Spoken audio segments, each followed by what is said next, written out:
Most men immediately think of signals, body language, or subtle hints. But behind all of that, there's a much deeper truth. Human attraction is not just about chemistry. It's about psychology, confidence, presence, and how you carry yourself in the world. And this is where Stoicism comes in. Stoicism, the ancient philosophy practiced by Marcus Aurelius Seneca and Epictetus, wasn't written to help you get girls. But here's the fascinating part. The same timeless principles that helped emperors rule nations and warriors face death without fear can also help you recognize attraction, act with confidence, and avoid the traps of hesitation and neediness. In today's video, we'll explore the signs a woman wants you to make a move on her, but not in the way you've heard before. Instead, we'll use the Stoic mindset to see these signs clearly, understand them deeply, and respond with wisdom instead of impulsive emotion. By the end of this video, you won't just know the signs. You'll know how to act like a grounded, confident man who respects himself and her. So, let's begin. Lesson 1. Perception is everything. Marcus Aurelius. You have power over your mind, not outside events. Realize this and you will find strength. When it comes to attraction, most men overcomplicate things. They look for secret codes in a woman's behavior. But Stoicism teaches us that the real battlefield is in the mind, not outside of it.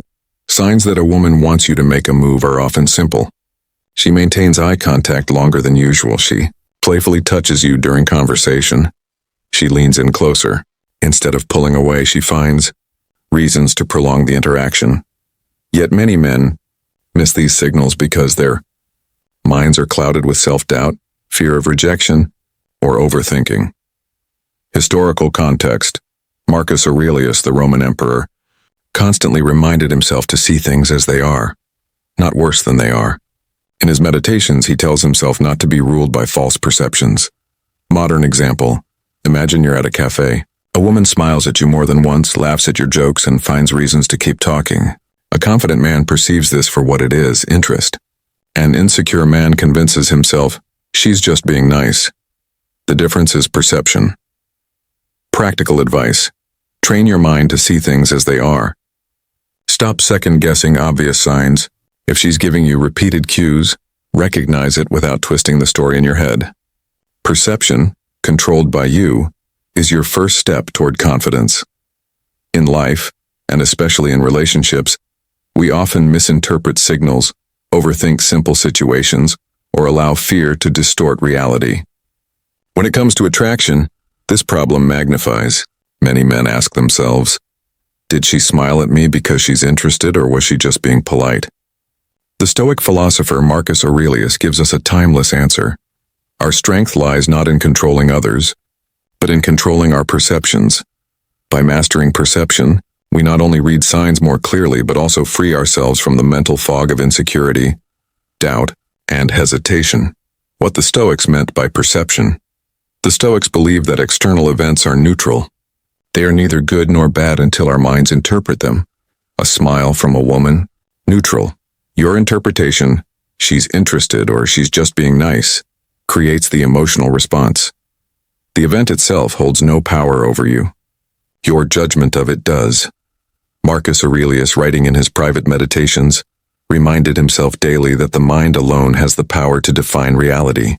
The external world is beyond our control, but our inner world, our lens of perception, is fully ours to govern. Historical example, consider Marcus Aurelius himself. As emperor of Rome, he was constantly surrounded by political betrayals, wars, and personal losses. At one point, he lost several of his children at young ages. To many, such tragedies would have felt unbearable. Yet Marcus, instead of drowning in grief, trained his mind to see these events as part of the natural order of life. He shifted his perception. This is painful, yes, but it is not outside the law of nature. It is not beyond what I can endure. If a man could reframe personal tragedy with such perspective, surely we can reframe the subtle signals of human interaction with more clarity and less anxiety. Modern example, attraction, misread picture. This, you're sitting in a cafe. A woman looks at you, smiles, and then looks away.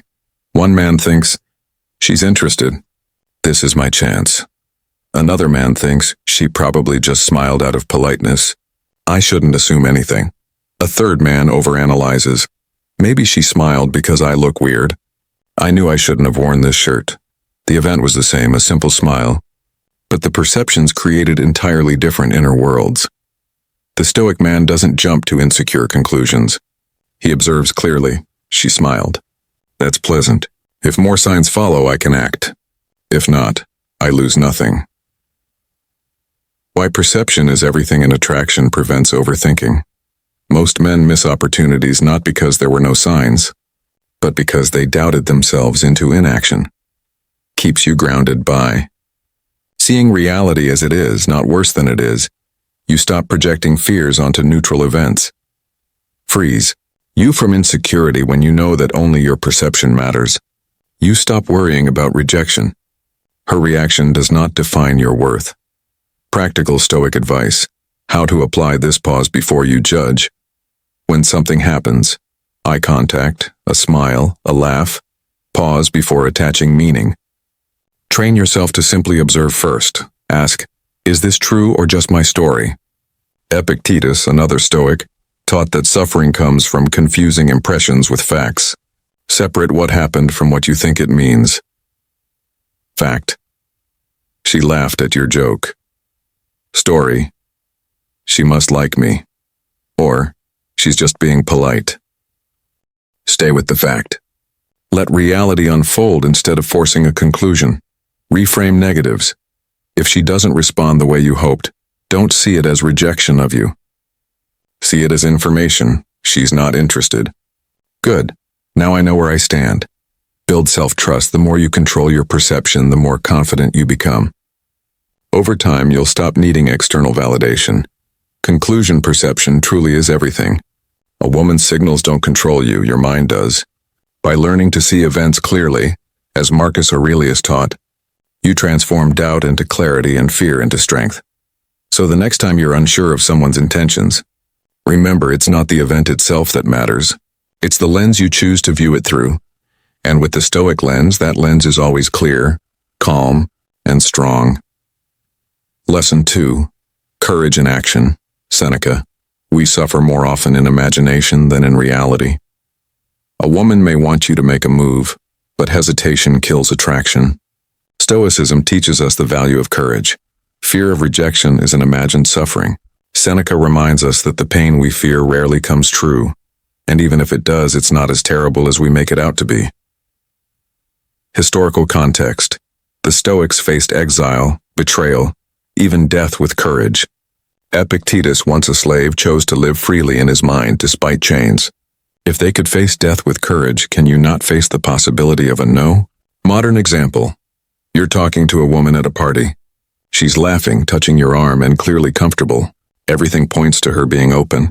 Yet you freeze, afraid of ruining the moment. Hours later, you regret your hesitation. Practical advice. Take Stoic courage into dating. If the signs are clear, act. Ask for her number. Suggest spending time together. Lean in for the kiss when the moment feels right. Courage is not the absence of fear. It's the choice to act in spite of it.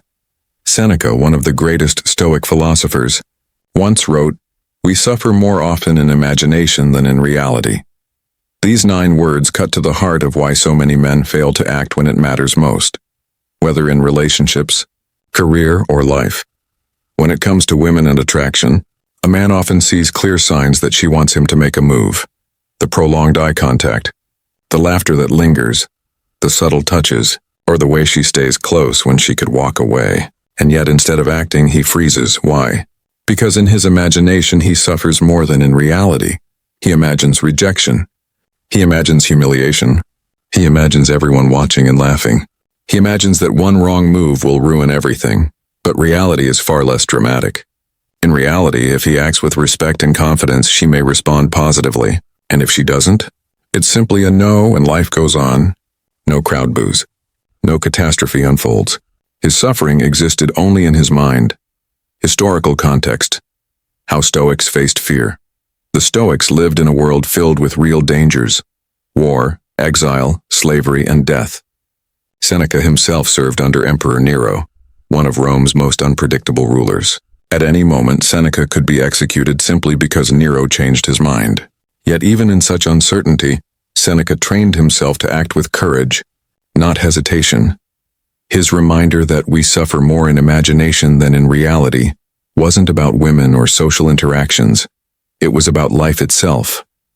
The Stoics believed fear is often just a shadow, not the thing itself. The man who learns to separate imagination from reality becomes unstoppable. Modern example. The party scenario. Picture this. You're at a party. You're speaking with a woman who laughs at your jokes, maintains strong eye contact, and lightly touches your arm. Every sign suggests she's open and waiting for you to make a move, maybe to ask for her number, maybe to get closer. But instead of acting, you hesitate. Your imagination whispers, what if she says no? What if I embarrass myself? What if everyone notices? Your heart races, your palms sweat, and you retreat into silence. Hours later, you walk away with regret, thinking about what could have been. But here's the truth. The rejection you feared never actually happened. It existed only in your mind. The suffering wasn't real. It was imagined. The Stoic shift. Turning fear into action. Courage, in Stoic philosophy, doesn't mean the absence of fear. It means acting in spite of it. For Seneca, the courageous man was not the one who felt no fear, but the one who recognized fear as an illusion and chose to move forward anyway. Applied to relationships, this means you don't wait endlessly for a perfect moment. You don't let your imagination paralyze you. You take the risk, because growth, attraction, and opportunity only exist on the other side of action. Practical advice. How to apply Stoic courage in dating. Reframe fear as imagination. The next time you feel afraid to make a move, remind yourself, this fear is in my head. Reality is simpler than this. Practice small acts of courage daily. Stoics trained courage like a muscle. Strike up conversations with strangers, make eye contact, speak up in meetings. Each small act builds momentum. Detach from outcome. Remember Epictetus's teaching. Control what you can, accept what you can't. You can control your action, but not her response. Release the outcome and you free yourself from fear. Act quickly, before fear grows. Fear thrives on hesitation. If you sense the signs, move before your imagination spins a story. Courage grows in immediacy. Reflect on regret, not rejection. Ask yourself, will I regret not trying more than I'll regret a possible rejection? The answer is almost always yes. Closing thought. Courage defines the moment. Seneca's wisdom reminds us that courage is the dividing line between men who live with regret and men who live with fulfillment. In attraction, as in life, the greatest suffering isn't rejection, it's the silent torment of never acting at all. So, when the signs are there, when she lingers, when her eyes tell you what her words don't, remember Seneca's words. We suffer more often in imagination than in reality, and then act. That is Stoic courage in action. Lesson 3. Control. What you can, accept what you can't. Epictetus. Some things are in our control, and others not. A woman may signal interest, but Stoicism teaches us a critical truth. You cannot control how she responds. You can only control your action. Historical context. Epictetus drilled this into his students. Don't attach your happiness to external outcomes. Whether a woman says yes or no is beyond your control. Your role is to act with integrity. Modern example. You make a move and she responds positively. That's wonderful. But if she declines, it's not a reflection of your worth. It simply means she's not aligned with you, and that's okay. Practical advice. Detach from the outcome. Approach and act not because you need her response, but because it aligns with who you are. A man of courage and presence. Freedom comes from focusing only on what you control. One of the most powerful and liberating principles of Stoicism comes from the Greek philosopher Epictetus. Born into slavery, he lived under conditions most of us cannot imagine. Yet, despite being stripped of physical freedom, he discovered the ultimate truth of inner freedom. Some things are in our control, and others not. This single line from the Enchiridion, his handbook on Stoic living, is the foundation of resilience, confidence, and peace of mind.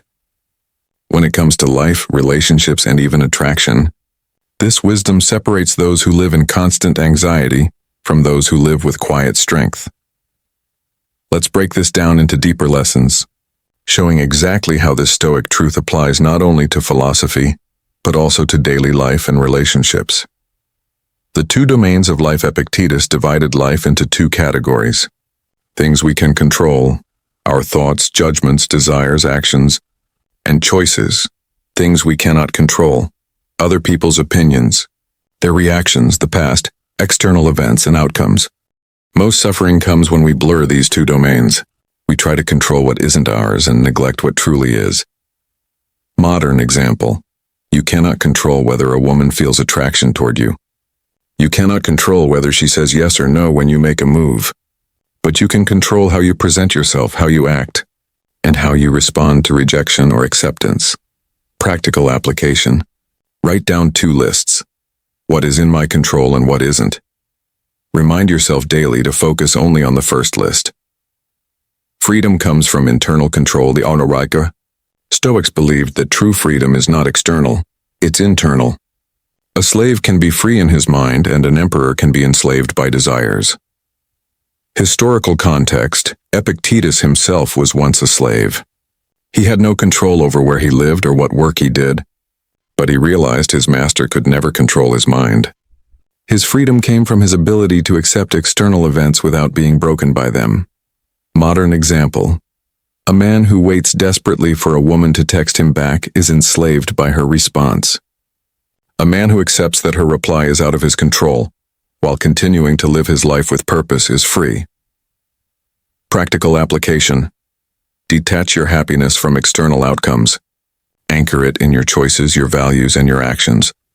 Rejection as a teacher. Not a threat, rejection often feels like failure.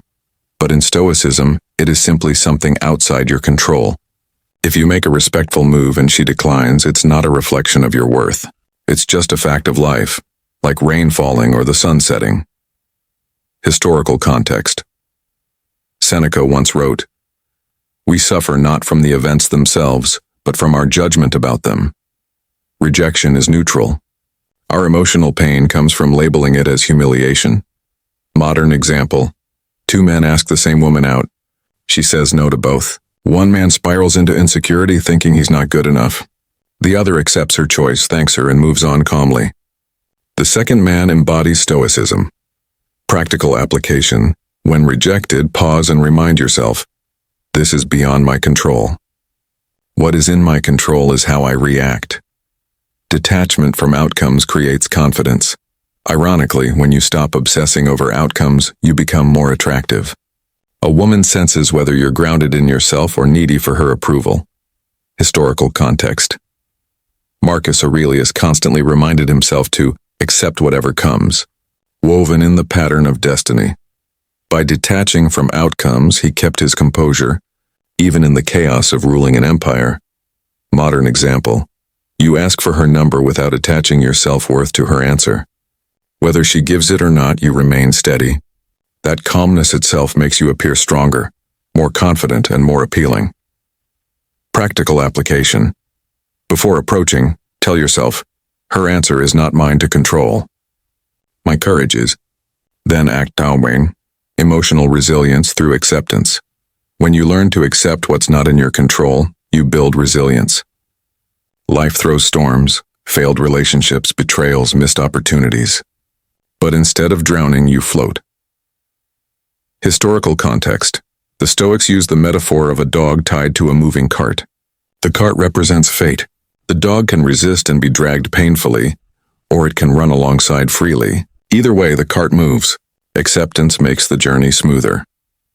Modern example. If she cancels plans last minute, you have two options: complain, sulk, and stress, or accept it and use the time for your own growth. The cart moves. The question is, will you resist or move with it? Practical application. In moments of disappointment, repeat to yourself, this is outside my control. Let me redirect my energy to what is within my control. Control over self. Magnetism. The ultimate lesson here. A man who controls himself, rather than trying to control others, becomes magnetic. Women notice calmness, self-respect, and emotional stability. Historical context. Epictetus said, "No man is free who is not master of himself." To master yourself is to be steady in desire, unshaken by rejection, and humble in success. Modern example. Think of two men. One argues, manipulates in pressures. The other respects boundaries, remains calm under pressure, and doesn't need approval. The second man wins respect and often attraction because his control is inward. Practical application. Stop asking, "How can I make her like me?" Start asking, "How can I master myself?" Final reflection. Epictetus's wisdom. Some things are in our control and others not isn't just philosophy. It's a roadmap for peace, confidence, and attraction. When you stop trying to control the uncontrollable, her feelings, her choices, her reactions, you step into true power. You free yourself from desperation, you gain clarity, and you carry yourself with calm authority.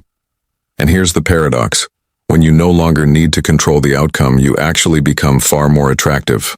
Because women, like everyone else, are drawn to strength. And the strongest man is the one who rules himself. Lesson 4. Presence is power. Marcus Aurelius. Confine yourself to the present. One of the strongest signs a woman wants you to make a move is when she's fully engaged in the present with you. She laughs. She's not distracted by her phone. She lingers in your company. But here's the twist. She can only feel your presence if you are present. Stoicism emphasizes living in the now, not being haunted by the past or anxious about the future. Modern example. If you're talking to her but secretly overthinking, "What should I say next?" You're not present. She feels that disconnect. But if you listen deeply, laugh genuinely, and engage fully, your presence makes her feel safe and drawn to you. Practical advice. Train presence. Put away distractions, breathe, listen more than you speak. Presence is rare in today's world, and it's one of the most powerful moves you can make without saying a word. Lesson 5. Value yourself first. Seneca. If you want a man to love you, you must love yourself. Attraction flows naturally to men who value themselves. A woman gives signals when she feels she's in the presence of someone worthy of respect. Historical context. Stoics constantly practiced self-respect through discipline, virtue, and integrity. Marcus Aurelius ruled Rome not by arrogance but by his sense of duty and value. Modern example. A man desperate for approval misses signals because he's too focused on pleasing. A man grounded in self-respect sees them clearly and responds with calm assurance. Practical advice. Don't seek validation in a woman's signals. Instead, strengthen your own foundation, your health, your discipline, your goals. Then when a woman shows interest, it's an addition to your life, not the center of it. Lesson 6. Desire with discernment. Epictetus. Freedom is not achieved by satisfying desires, but by controlling them. Yes, she may want you to make a move, but Stoicism warns against being ruled by desire. Attraction is powerful, but without discernment, it leads to chaos. Modern example. Two men see the same signals. One rushes in recklessly, driven by lust. The other acts with patience, respect, and clarity. The second man creates a deeper connection because he's not blinded by impulse. Practical advice. Act, but with self-control. A true Stoic man doesn't let attraction turn into desperation. He chooses when and how to act, guided by virtue, not mere desire. Lesson 7. Silence speaks. Marcus Aurelius. The soul becomes dyed with the color of its thoughts. Sometimes, the most powerful sign a woman wants you to make a move is in the quiet moments, the lingering silence, the closeness, the unspoken tension. Stoicism values silence. It reveals truth. Practical advice. Don't rush to fill every silence with words. If she stays close, gazes at you, or smiles softly, trust the moment. That silence is often her way of saying, "It's okay. You can move now." Lesson 8. Respect is the highest move. Seneca. No man is free who is a slave to his body. Making a move is not just about boldness. It's about respect. A Stoic man knows that her comfort, her boundaries, and her dignity matter more than his impulses. Practical advice. Yes, read the signs. Yes, act courageously, but always with respect. If she pulls back, stop. A Stoic seeks virtue, not conquest. Conclusion: attraction is not a game of tricks. It's a reflection of who you are. The signs are there: the eye contact, the laughter, the closeness, the silence. But more importantly, Stoicism teaches you how to respond with perception, courage, presence, self-respect, and discernment. Remember this: a woman doesn't just want a man to make a move. She wants a man who moves with wisdom. So the next time you see the signs, ask yourself, what would Marcus Aurelius do? What would Seneca advise? What would Epictetus remind me of? He would say, control your mind, act with courage, respect her, and above all, live in alignment with your values. That is how you make a move, not just with boldness, but with timeless power.